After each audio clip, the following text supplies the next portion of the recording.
Hello witches! In today's video, I am going to be recreating a screenshot from one of my favorite childhood movies, KIKI'S Delivery Service.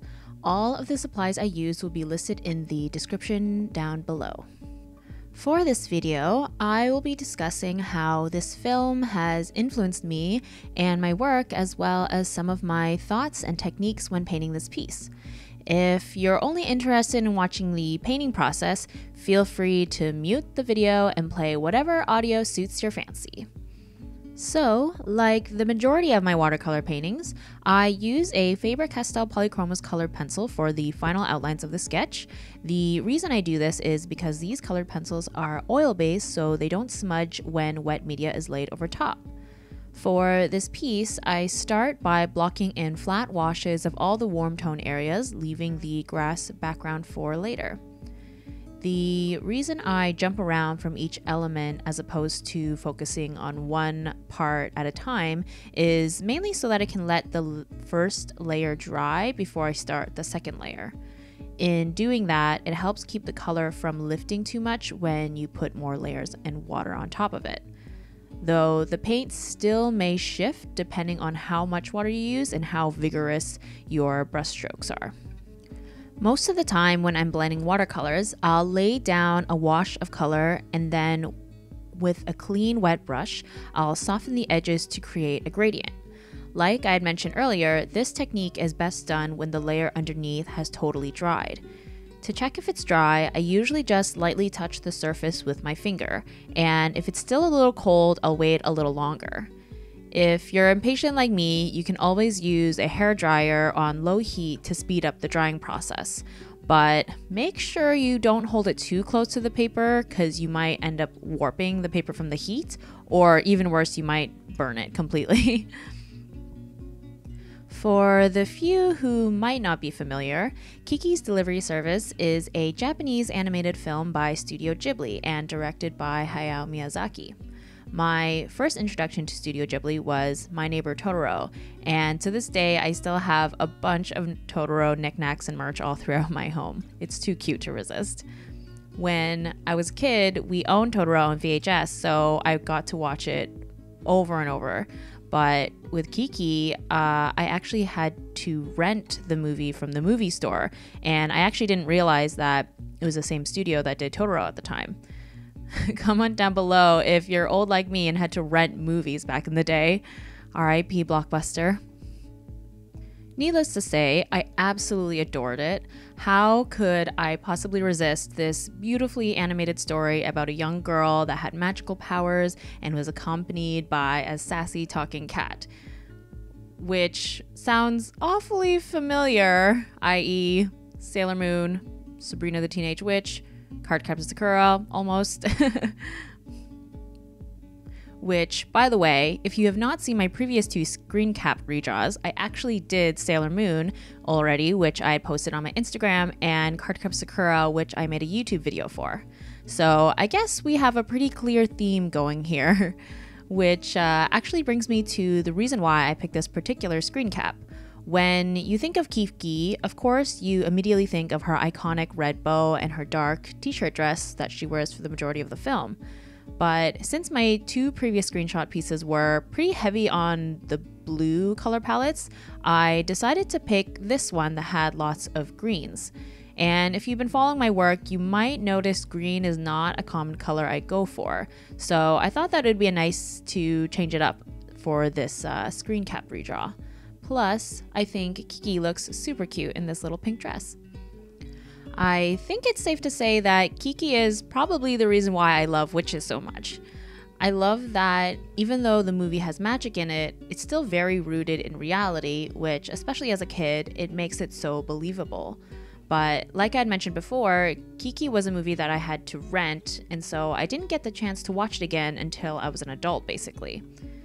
Throughout my teenage years, I had discovered Studio Ghibli and Miyazaki's other works such as Spirited Away and Princess Mononoke, which I also loved, but being the angsty teen that I was, I didn't feel inclined to revisit KIKI'S Delivery Service until much later. So it was through a friend in college at the time who had let me borrow a bunch of their Ghibli films We had now graduated to DVDs at this point. And so first I had watched Tales of Earthsea for the first time and only time. Spoiler alert, I did not like it. And then I decided to watch Kiki for the first time since I was a kid. And I remember it so vividly. I watched it by myself in my living room, and what I'm about to tell you might seem so silly and trivial, but I think it really says a lot about the power of animated storytelling. The scene in the beginning of the movie when Kiki is having that really nice moment with her dad in her room, he lifts her up and twirls her around, and it's really cute, super simple, but for some reason I actually burst into tears.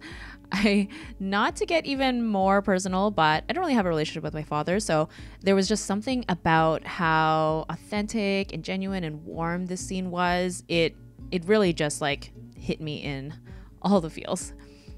And I think instances like these remind me how animated stories can really allow you to project yourself onto these characters. And even though Kiki was only 13 and I was like 20, she really felt relatable to me. And you know, here she was getting ready to take on the world and make it on her own. And it's not totally unlike where I was at when I was in college, also living away from home and in the process of deciding what I was going to do with my life. As well, in that same vein, I also deeply related to Kiki when she loses the ability to use her magic, when something that she was passionate about becomes her job and a chore. She becomes out of touch with why she loved it so much in the first place. And I think the comparison of Kiki's magic to one's creativity really resonated with me. Kiki's friend Ursula makes the direct comparison in the film of Kiki's loss of magic to kind of like an artist block. And at the time when I was watching the film, I was studying graphic design when in reality I actually, really wanted to be an illustrator. And ultimately, I did finish my graphic design education, and being where I am now, I don't regret it because I learned a lot, met some awesome people along the way, but I was just, really feeling that moment in that movie when I was at that point in my life. As you've probably seen throughout the video, I use a lot of thin layers when painting with watercolors.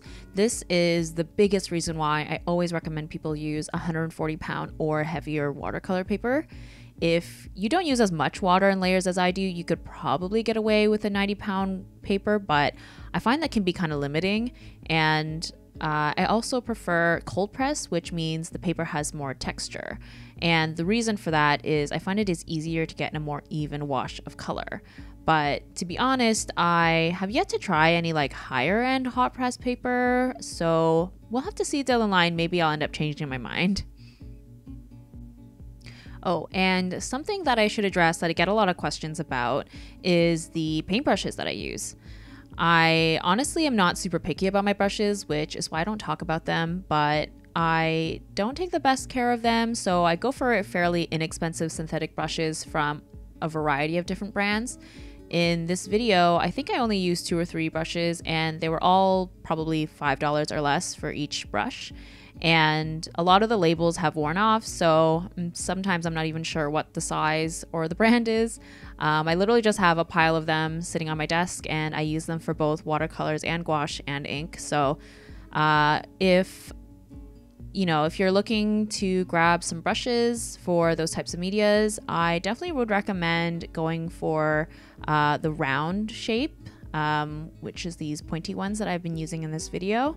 They are the most versatile, and if you're looking for a teeny tiny one for line art, I get asked about that a lot. I often use a 3/0 for the size, so it's like really tiny if you want to get those really small details. And I'm sorry if that's not super helpful. Maybe one of these days I will make a more focused video about brushes, but yeah, honestly, brushes is something that I feel like you can kind of get away with some cheaper ones. So I'm sure, like many of you, my love for Studio Ghibli, particularly Miyazaki films, runs deep. They have been a huge source of inspiration for me over the years, and I actually own a few of the art books. The character designs, storyboards, and especially the background paintings are so gorgeous. I remember watching some behind the scenes footage for the making of these films, and I think the artists primarily work with gouache when painting the backgrounds. So even though I mainly use watercolors for this piece, I knew I wanted to incorporate a little bit of gouache into the grassy areas to give it a little more dimension. And the nice thing about using the gouache is that since it's opaque, I'm actually able to add lighter and brighter strokes for the grass, as well as additional colors like the pink in the flowers or the tealy color for the leaves. And if I wanted to achieve that with just watercolors, I would have had to paint around these areas or use masking fluid. And if you ever use masking fluid, it's kind of a pain. So if I can avoid it, I usually do. When I had decided I wanted to do a Screencap redraw from one of the films, I had such a hard time picking. I ended up landing on Kiki because of the parallels that I have with her journey and her story, but I was also pretty close to picking Howl from Howl's Moving Castle. He is the prettiest drama queen, and I may end up painting him anyways, but people often ask me to draw males more often, so Howl might be the perfect compromise. And not too long ago, I finally got around to reading the original book by Diane Wynne Jones, so I thought it might be an interesting discussion to compare the book and the movie. But let me know in the comments if you prefer blonde Howl or a dark-haired Howl, or if there was a different animated TV show or movie you'd like to see me recreate.